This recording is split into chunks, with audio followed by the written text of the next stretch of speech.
ایک یہودی کا بیٹا نبی پاک کی خدمت کرتا تھا اکثر. یہودی کا بچہ وہ بیمار ہو گیا, روز آتا تھا, چھوٹے موٹے کام کرتا تھا, بیمار ہو گیا.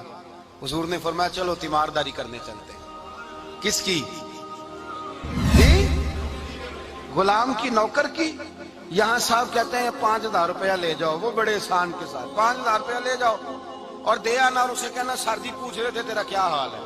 وہ بات ختم ہو گئی. حضور بنفس نفیس گئے اور غریب کا گھر تھا. وہ یہودی باہر نکلا جس کا بیٹا بیمار تھا. تو کہتا جب دروازے پہ میں نے مسلمانوں کے نبی کو کھڑے دیکھا تو میرے پیروں تلے زمین ہی نکل گئی. میں نے کہا حضور مجھ غریب کی کٹیا میں کیسے آئے؟ اور میں تجھے پتا ہے نا تیرا بچہ میری نوکری کرتا تھا, یا بیمار ہو گیا, میں تیمارداری کرنے آیا. وہ یہودی کہتا مجھے خیال یقین ہی نہ آئے کہ میرے گھر میں حضور, تو امیر حرم, میں غریب بے نوا, تو کجا من کجا, میرے گھر میں حضور آئے. کہتے کہاں ہے ہمارا پیارا؟ حضور وہ لیٹا ہوا ہے. صحابہ کہتے ہیں نبی پاک سرانے گئے تو اس کا آخری وقت تھا, تھوڑا سا ٹائم تھا. میرے مصطفیٰ نے فرمایا تو میری نوکری کرتا تھا, آج میں تیری تیمارداری کرنے آیا ہوں. غلاموں سنو, جو رسول اللہ کی نوکری کرے آخری وقت آئے تو اللہ کے رسول پہنچ جایا کرتے ہیں, حضور پہنچ جایا کرتے ہیں. نجم کی اے خدا آرزو ہے یہی, عاشق زار کی آبرو ہے یہی, موت کے وقت سر ان کے قدموں میں ہو, دید ہوتی رہے دم نکلتا رہے. حضور پہنچ جاتے ہیں. نبی پاک تشریف لائے, بیٹھے سرانے. حضور نے جب اپنا برف سے ٹھنڈا اور کستوری سے زیادہ خوشبو والا ہاتھ اس کے بالوں میں پھیرا, آنکھیں کھولی. حضور نے فرمایا چل کلمہ پڑھ جا, چل میرا کلمہ پڑھ جا.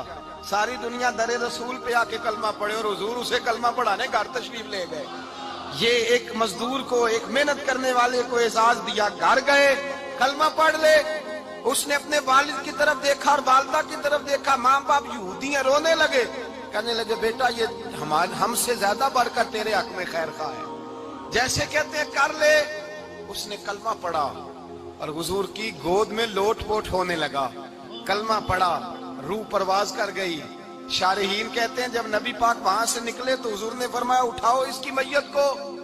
ماں باپ کہنے لگے کہاں لے جانا ہے؟ فرمایا ہم اپنے طریقے کے مطابق غسل کفن کریں گے, اس لیے کہ جو کلمہ پڑھ جائے پھر وہ میرا ہو جایا کرتا ہے, میرا ہو جایا کرتا ہے.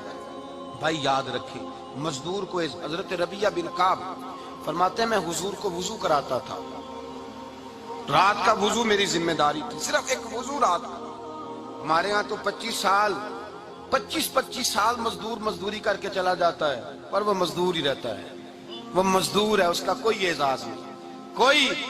اس کے لیے وہ کہتے ہیں اب بابا جی آپ کو کھانسی زیادہ آتی ہے, اپنے بیٹے کو لگا دیں, کسی اور کی ڈیوٹی لگا دیں, اب آپ کام نہیں کر سکتے. 25 سال نوکری کی, ملا کیا؟ حضرت ربیعہ کہتے ہیں میں وضو کراتا تھا رات کا. میرے نبی پاک نے فرمایا شادی کیوں نہیں کرتا؟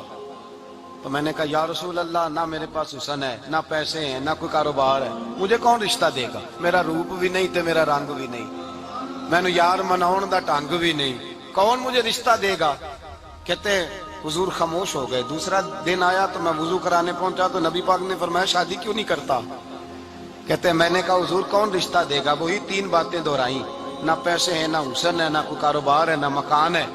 فرمایا حضور نے تیسرے دن پھر کہا. جب دوسرا دن ہوا نا تو حضور نے کہا, حضور خاموش ہوئے میرے جواب پر. میں نے کہا یار اتنا بے وقوف ہوں, حضور روز پوچھتے ہیں اور میں جواب ہی نہیں دیتا. کہتے ہیں تیسرے دن میں نے ارادہ کیا آج نبی پاک پوچھیں گے تو میں کہوں گا حضور جیسے دل کرتا ویسے ہی کرا دیں. کہتے ہیں تیسرے دن میں گیا, سارا وضو کرا لیا, پر نبی پاک نے پوچھا ہی نہیں. میں ارادہ کر کے گیا تھا کہ آج پوچھیں گے تو بتا دوں گا, حضور نے پوچھا ہی نہیں. فرماتے ہیں وضو مکمل ہو گیا, میں دروازے تک چلا گیا تو مصطفیٰ نے آواز دی. فرمایا واپس پلٹ, نہ میں پلٹا تو حضور نے فرمایا تو شادی کیوں نہیں کرتا؟ کہتے ہیں میں کھل کے مسکرایا. میں نے کہا محبوب تیرے کرم پہ قربان جاؤں, کیا انداز محبت ہے, حضور مہربانی کریں کرا دیں. فرمایا فلاں سردار کے پاس جا, ایک وضو کراتے ہیں, اور اعزاز حضور نے کتنا دیا, جا سردار کے پاس اور اسے جا کے کہہ کہ اللہ کے رسول فرماتے اپنی بیٹی کا نکاح تیرے ساتھ کر دے. فرماتے میں گیا, ماں باپ کو بڑی فکر ہوتی ہے بیٹیوں کی.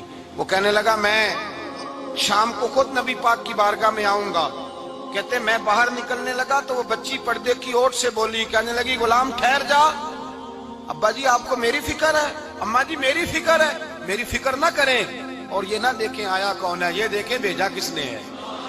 آپ مجھے حوالے کریں نبی پاک کے، حضور کے حوالے کریں، اللہ رسول مجھے کبھی ضائع نہیں کریں گے۔